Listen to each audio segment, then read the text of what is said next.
Ladies and gentlemen, once again, the Trophy Gal. Yeah!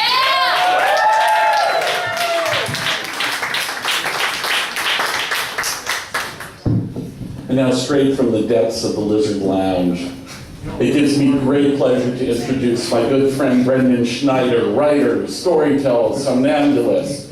He's been a featured storyteller at Improv Boston, the Lizard Lounge, the Cyclorama at the VCA, and other venues around New England. His short stories and coming-of-age essays have appeared in many magazines, literary journals, and websites, including Ascent Aspirations and Tales of the Talisman. I would ask you now to please welcome the wonderful storyteller, Brendyn Schneider.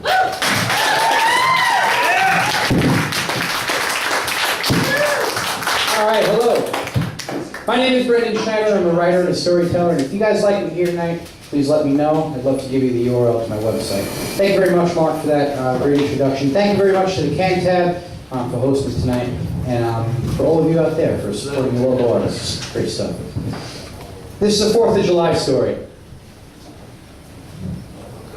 It was 2 feet. Yeah, 2 feet tall. That's according to John, our next door neighbor. If you talk to my dad, it stood right at 4 feet. Now each time this story is told, the missile's size changes, but that's how it is with neighborhood stories. You see, with a neighborhood story, it's like rolling a snowball through the front yard. Only each family member and neighbor takes turns rolling it. So in the end, you get this mutant snowball that everyone sees in a different way. Now I can't claim to know exactly what happened on that particular 4th of July. I was too young to be an eyewitness. So what I'll do is weave the story together with consistencies that have survived since that day. Now the year was 1977, and I was 7 months old. Now the 4th of July with my family was huge, huge. It was bigger than Thanksgiving. It was right up there with Christmas. Right about sunset, my dad would come out of the garage with this tremendous box. And my brothers and I never knew where it came from. I mean, it definitely didn't come from the garage, because we would have found it. I mean, we had been scouring that house every day for months, and we didn't find anything. Now personally, I just figured that our dad found an alternate dimension and stored the fireworks in there. I mean, now that idea isn't so far-fetched. All dads know about alternate dimensions. But remember when your mom just couldn't find your dad? Right? His cigarette would be burning in the ashtray, his car would be parked out front, but calls and room inspections would just turn up zip. And then, pop, he'd just be there, right?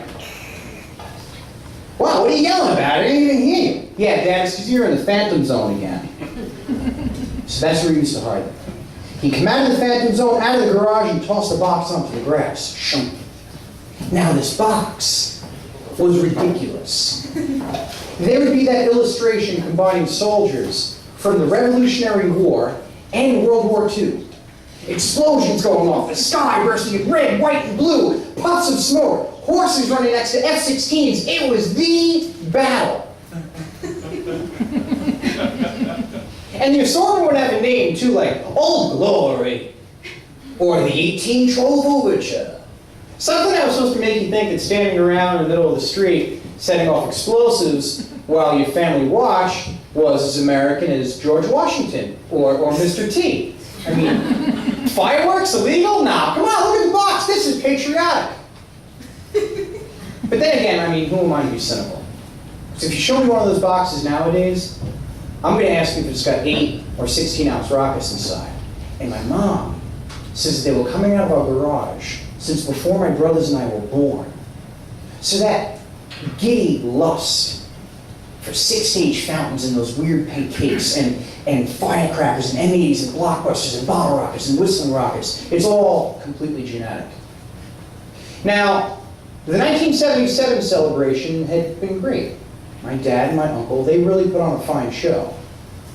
But the night became legendary when Richie, my godfather, walked over to the trunk of his car and returned with the king of all fireworks. Friends, I'm talking about the Thor missile. Now, as I've said, its size is debatable. but everyone has always agreed on its weight. My dad, it was heavy. Joey, the teenager across the street, yeah, like a car battery. Thor, the Marvel superhero, dashed across one side of the rocket in primal Norse rage, brandishing a hammer straight out of the furnaces of Greenland. And the other side of the rocket declared in timeless defiance, the Thor missile, light fuse and get away. 4 wings at the bottom of the rocket allowed it to stand on its own, and the metal tip on top reflected the streetlight in cool, silent menace. Ding! Then there was the fuse. It was the kind that gave new meaning to the phrase, light only under parental supervision. Here's another consistency. Every time I've heard this story, the fuse has gotten shorter. And in a few years, I swear, someone in my family is going to say that there was no fuse. They get to jam a lit match up inside the thing. So Richie takes this beast from his trunk, right? And he puts it onto the street.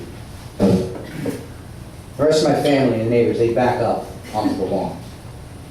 He crouches down. He takes out a Zippo. Remember the old school Zippos from the 70s that were really heavy and had like a picture of an angry animal on the outside? Just ready to just do some fucking damage, right? And just flooded with butane. So he flipped up the top and lights the fuse. The fuse is going. The Thor missile's active. Oh, I'm ready. It's really going. It's cooking. Right about here, I'd like to pause the action and introduce a new character, Mario. Mario lived at the end of our street. Nobody ever knew all that much about Mario. Every once in a while we'd see him watering his garden or walking his dog, but he never interacted with any of us. He was one of the silent neighbors. You guys remember the silent neighbors? The owners of the houses that are always dark on Halloween, And one year I asked my dad why Mario never joined us with the rest of the neighbors, and he didn't know. As a matter of fact, before 1977, Mario always left his house on the 4th of July. He'd leave at like noon and not be back until the following day. And I remember thinking, like, how ludicrous is that? Imagine being away from the center of the universe, my street, on the 4th of July. Mario's house was at the end of our street. So from my driveway, you could see his back porch and kitchen windows. Richie lit the fuse and rushed to his feet. In the process, the cuff of his shorts snagged the top of Thor, knocking it over onto the street. Now, my dad had seen Mario drive off earlier, so why was his screen door still open?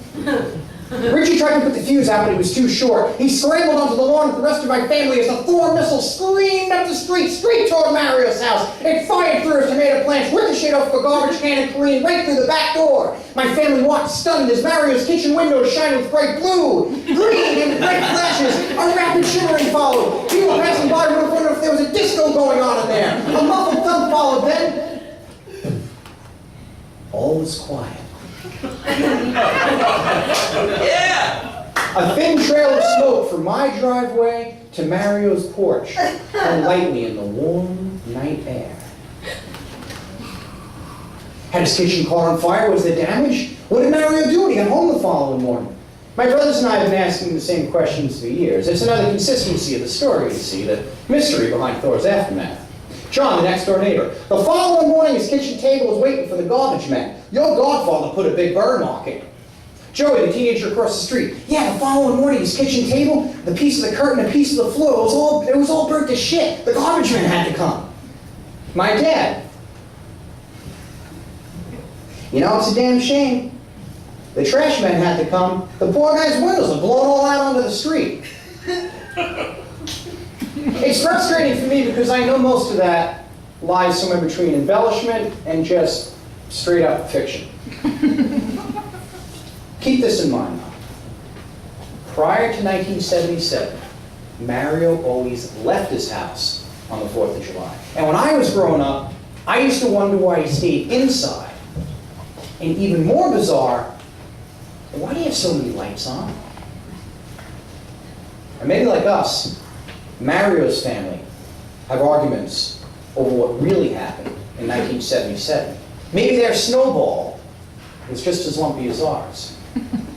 You see, most often, the stories, the embellishments, the straight-up lies are really all that we have.